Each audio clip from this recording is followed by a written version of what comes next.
Hey, welcome back to Beyond the Battlefield. I want to ask you something a little strange today. Something personal. Have you ever had a dream that was so real that even after you woke up, your heart was still pounding? You knew it wasn't real, but your body didn't. Maybe your hands were trembling, maybe your chest was tight. What if I told you you're living in something very similar right now? A kind of waking dream. And today, Krishna is inviting you to finally wake up. Yeah, this verse. Chapter 2, verse 16. It may sound simple on the surface, but it's a deep knot, a granthi, a philosophical lock that asks to be untied. Krishna says the unreal has no being, the real never ceases to be. Let that settle for a moment. It almost sounds obvious, right? The unreal doesn't exist. The real always exists. So, what's the big deal? Why would Krishna say something so obvious, so early in this life-changing dialogue? Because what we call obvious is often what we never actually question. This verse isn't just a spiritual line, it's a mirror. And it's asking, what are you calling real that actually isn't? And what have you forgotten that's been real all along? Let's slow down and explore this. Because today's verse isn't just about what exists. It's about what you are made of and what you're not. Okay, let me take you into a little kitchen. You're boiling a potato. You lift it up, it's steaming. Super hot. Almost burns your fingers. You tell your kid, careful, it's hot. But ask yourself, was the potato ever hot on its own? No, the potato borrowed that heat from water. The water borrowed it from the pot. The pot from the fire. And once you turn the fire off, everything starts cooling. Exactly. That potato was never inherently hot. It only seemed that way because it touched something that was. And this is the entire mystery of today's episode. What if everything we call real is just like that potato, hot for a while, but not on its own? So wait, my job title, my emotions, even my relationships, are they all just borrowed heat? That's the point. There are three ways to look at existence in Vedanta. 1. Sat. What's always real, unchanging, eternal, like the fire. 2. Asat. What's never real. It doesn't exist now, didn't exist before, and never will. Like a square circle or a mirage that was never there. 3. Mithya. The tricky one. That which appears real but has no reality of its own, like the potato, hot for a moment, but only because it's near the fire. That sounds a lot like us. We're born, we grow, we shine for a while, and then we go. Are we just potatoes? Yes and no. We're not the heat, we're not the glow, but we are the thing that touches the fire. And as long as we are in contact with that eternal flame, we appear alive. But the truth is, we are not the source. Just like the potato is not the heat. Wow. So much of our anxiety comes from thinking. We are the heat. We think, if I lose this job, I lose my worth. If they leave me, I'll collapse. If I fail, I'm nothing. But maybe we were never the heat to begin with. Maybe we were only borrowing that glow. Exactly. And that's what Krishna is showing Arjuna here. Don't confuse appearances for the eternal. Don't build your sense of reality on what comes and goes. You have to ask, is this thing real on its own? Or is it just temporarily hot because of what it's near? Let's take a deep breath together and just ask ourselves, right now, what am I holding on to that may just be borrowed? What am I chasing that may be real only in appearance? Can I, for a moment, just sit with that? That's the beginning of wisdom. When you see the illusion, you're already waking up. Imagine this. You're walking alone at night. It's quiet. You can barely see ahead. Suddenly, your eyes spot something on the ground. You freeze. There's a snake, curled up, still. Your body panics. Your breath shortens. Your legs go cold. But when you shine a light, it was just a rope. This is one of Vedanta's most famous examples, the rope and the snake. What was never real was still frightening. Why? Because in the absence of light, you projected your own fear. That's what asat, the unreal, does. It doesn't exist, but it appears and affects us anyway. So, our worries, our anxieties, might actually be based on things that were never there? Absolutely. A misunderstood word, a delayed text, a rejection email. The mind takes it and builds a snake out of it.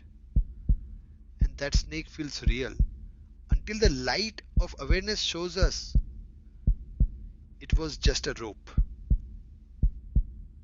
So many of our battles are with illusions. We think we're fighting situations, but really, we're fighting projections. And that's not all. Let's go deeper. Life is not only like the snake, it's also like a dream. Think about a night where you were dreaming, you were being chased, you were falling, or winning the lottery. It all felt real, right? Your body responded, your emotions surged. But then you woke up. The tiger wasn't real, the money wasn't real, yet the experience was. I've had those dreams where I wake up and my heart is racing, even though nothing really happened. That's what Krishna is saying. Much of what we call life has that same quality. It appears real, it feels real, but it's only real while you're in it, just like a dream. And once you're awake, you see it for what it was, a play of appearances. So, we keep calling things real, not because they are, but because we haven't woken up yet. Exactly. That's what Krishna is nudging Arjuna and all of us to do, to wake up inside the dream, to realize the job, the applause, the heartbreak, the success. These are experiences, but they're not the source of who you are. They are borrowed appearances, like heat borrowed by potatoes. Picture this. You're standing by a river, and in the water, you see your reflection. You smile. You fix your hair. But if the wind stirs the water, your reflection disappears. It wasn't broken. It just wasn't ever you. That's life. The water is time. The reflection is identity. We are so busy trying to hold on to the image. We forget to turn around and see the one casting it. That's the real. So powerful. We think we're the reflection, but we're the ones standing on the shore. Yes, and true leadership starts when you stop reacting to the river's ripples and start grounding yourself on the bank. Because the reflection will always shift. But the truth, the one casting the reflection, it never moves. Okay, let's just pause here and ask, really ask, what am I fighting? That might just be a rope. What am I chasing? That may only be a reflection. What if I've spent years building my worth on a dream? And what if waking up isn't the end of something, but the beginning? So let's bring this closer to home. We've talked about boiling potatoes, about dreams, about reflections. But what does this really mean for someone living in today's world?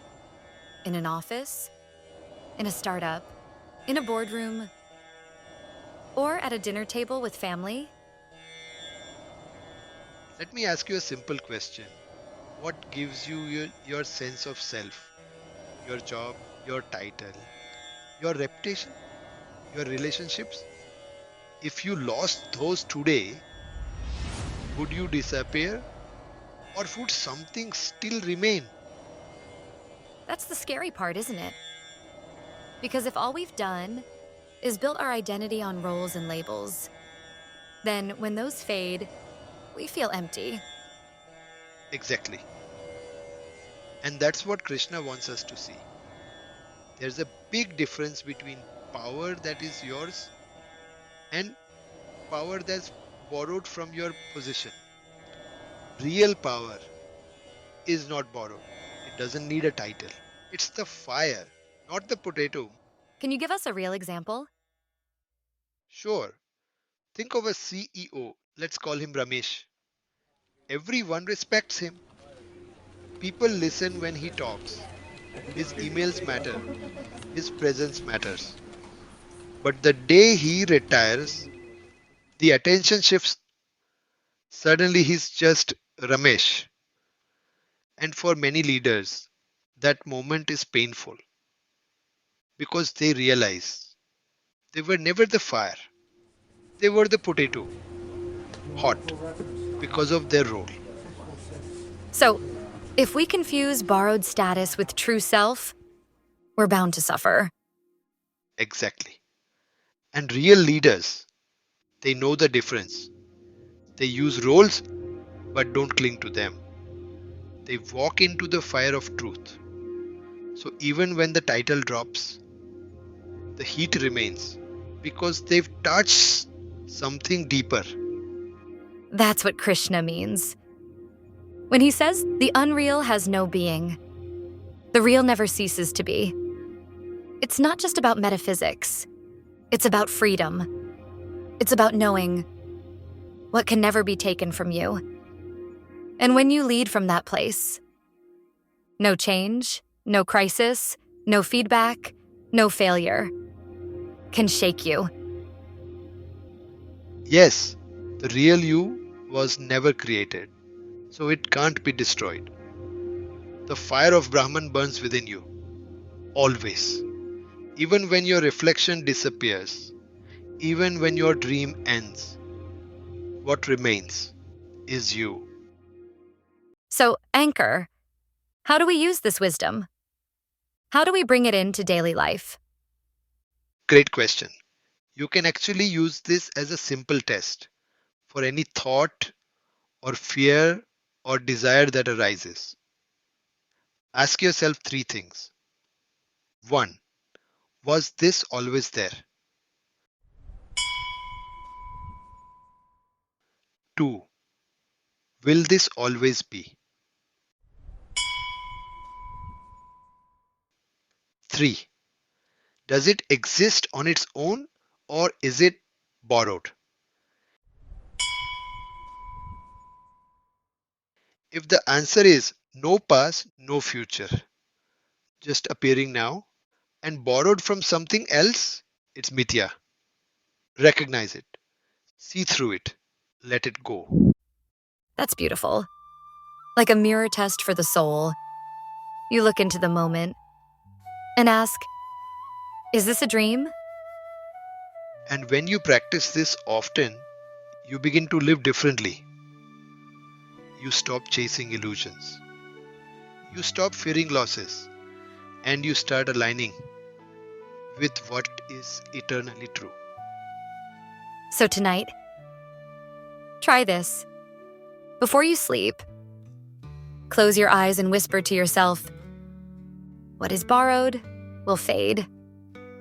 What is real was never not there. And if a dream comes, try to remember it's a dream. And when morning comes, remember that this life might still be one too. Krishna gives us a secret, the one who sees the difference between the real and the unreal. That person is no longer caught in the waves of emotion, no longer tossed by praise or blame, because they've touched something that doesn't flicker. This episode was a doorway, a quiet doorway into something ancient, a test, a mirror, a whisper. Are you chasing fire or just steam? Are you the reflection or the light behind it?